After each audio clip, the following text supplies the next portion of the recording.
Welcome to McLendon Chisholm, right outside of Rockwall, Texas. We're going to talk about the Make It Match project today.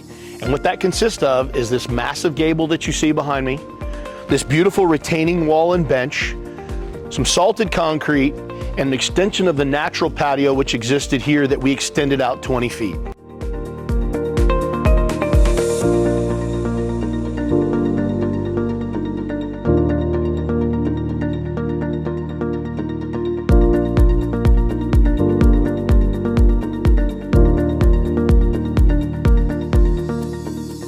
So on the Make It Match project, we had concrete that we poured, and it kind of has two unique elements to it. Number one is their existing patio, this was poured with the foundation. So we leave that intact and we simply overlaid it. We do an overlay with rebar and a progressive slope down from the house because we had room up against the back wall. And that just transitions right into the new pour, obviously of all salted concrete, that goes into this big, huge drain that we put here.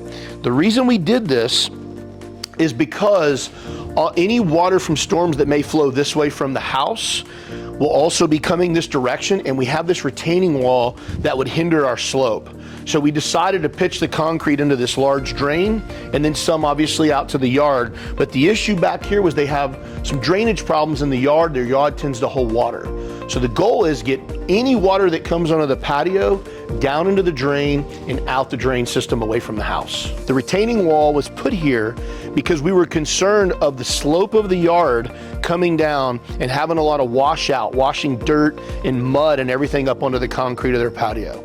So we put this large retaining wall here that also acts as a bench or an eating area or whatever if you have people over. It really is dual purpose. It's made out of Austin stone with a Luder's top.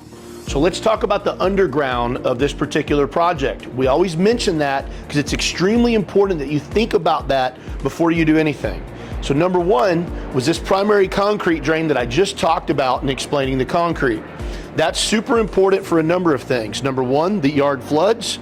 Number two, we have a retaining wall stopping the overflow that direction. And number three is we've extended this patio 20 feet. So any storm water that gets up here will be hindered, needs to be driven to that drain. So as you can see here, this is a clean out and a drop for the underground drains. And over here is our downspout drop. So all the downspout water off of this roof that comes from the gutters will go into that drain system. Once again, to pull all the water away from the house, and all the new water that's coming down from the structure can no longer permeate into the yard because we've covered it up with concrete. So we want to take that water away. When thinking about electrical needs and fixtures, as we always talk about in the design elements, I love having outlets on a post out in the yard. So there's anything you want to plug in or do outside away from the patio, whether you're in the yard, on the patio, on the bench, or wherever, you have convenient outlets on both posts to plug into. The other thing to think about is if you're going to do cameras, and do you need power? Do you need hardwired? Are they on Wi-Fi? What do you need for those? And then of course transitioning into how many fans you want, how many lights you want. The placement of those lights are also very important because if you get them too high, they will have a strobe effect on your fan. So keep in mind, everything has a trajectory and everything has a place. So be considerate of those things when you're doing your electrical and you're doing your appliance or your utilities placements, including, just like this right here, there'll be a TV here at some point. So go ahead and put an outlet there, and that way you have that taken care of. So this being the Make It Match project, this was a brand new home that was built, and they really wanted this patio to look like it was built with the home. So making it match was super important to the customer. And by doing so, we used a painted and a wood finish. So originally this patio was all painted under here, but it was only about 10 feet and this truss wasn't here. So when we wanted all this to match and we had to add all these elements, we want to make sure that we're building it in a way that looks exactly like the house did. So as you can see, we have all wrapped in LP and painted our beams, our truss, our posts that matches the house. And then we came in and did this wood finish underneath.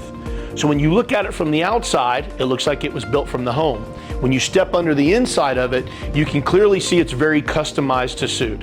So here's a few more elements to making it match. Number one is the existing patio structure had these collar ties that gave it a slight flat vault at the top. And what we wanted to do is pull it out 20 feet from where it ended. So we start here and we extend that ridge all the way out 20 feet and we maintain that slight vault with those collar ties so it matches and looks exactly like the house did.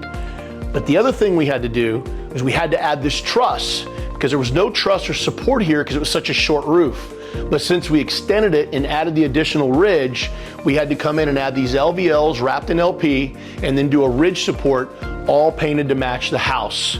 But it is a very nice architectural feature as well. So again, making it match is the key here. As you can see, we've got the nice painted beams, soffit and fascia, that ties right back into the house. It follows the line and the shape of the home.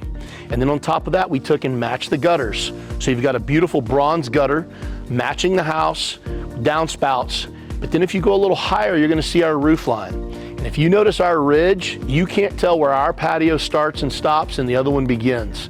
That's the way you want to finish it when you're really trying to make it match. So here's a big mistake people make. They'll have a builder or someone else pour concrete for them thinking they're going to build a patio later.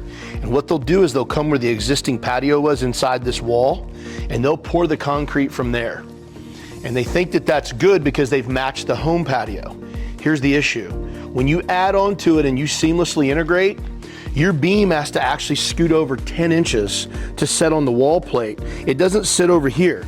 So if you see where that beam is, the center of it's way over here, over almost a foot over.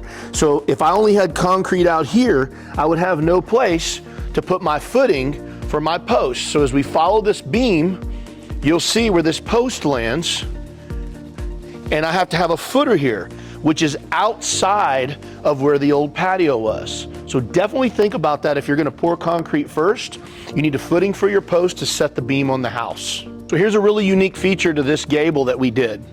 Because of the way the sun goes, again, a very big reference point to where you want your structure and how you want it built.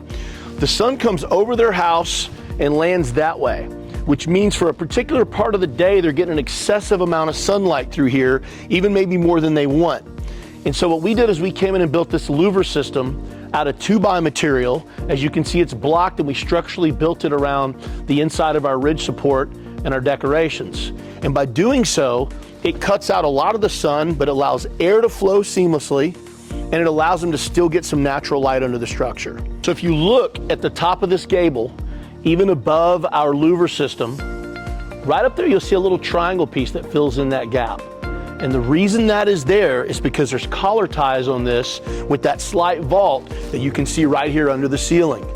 And we match that all the way out because there's collar ties all the way back. So when you look down that run, there's no transition from our structure to the house's original patio. So let's talk about these posts. These are actually a 4x4 steel posts that have a 2x4 frame around them. And then we come in with this LP Smart and we do super tight miters on them, wrap them and paint them. So then when you look at it, it looks like a solid post.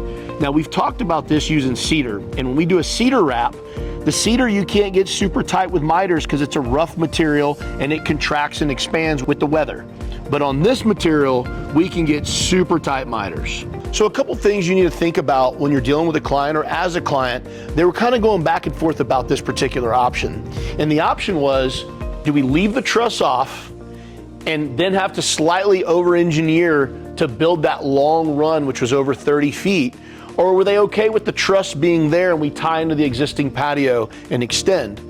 Either way, we would have made it beautiful, but I believe the truss is a really nice architectural piece. And so us listening to them, us showing them some other examples of our work and what we've done, how the truss would look or without the truss, it really helps them better understand if they're gonna be comfortable with that or not. And after just speaking to them, they said they actually like it. And to me, again, I think it's a great addition and it doesn't create any type of separation, but yet more of an architectural feature. We go from our big patio and you come right over here, they have a lot of storage stuff here. He's got a couple storage containers. He may actually build a building here of some sort. So we went ahead and poured this foundation for him, in addition to his trash can pad up here, which if you'll follow me, not only did we pour a trash can pad,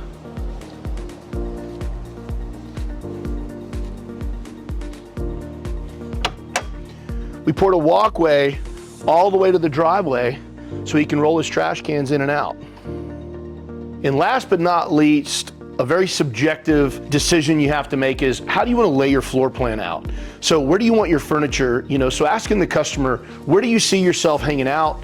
This is kind of their living area. The homeowner also likes to sit in a low profile chair to hang out with their dogs in the sun. How you're going to use the bench and the retaining wall, but they have this nice big couch here, which would kind of be the focal point. This is almost like a giant living room. And then you come over here and you have more of a dining area.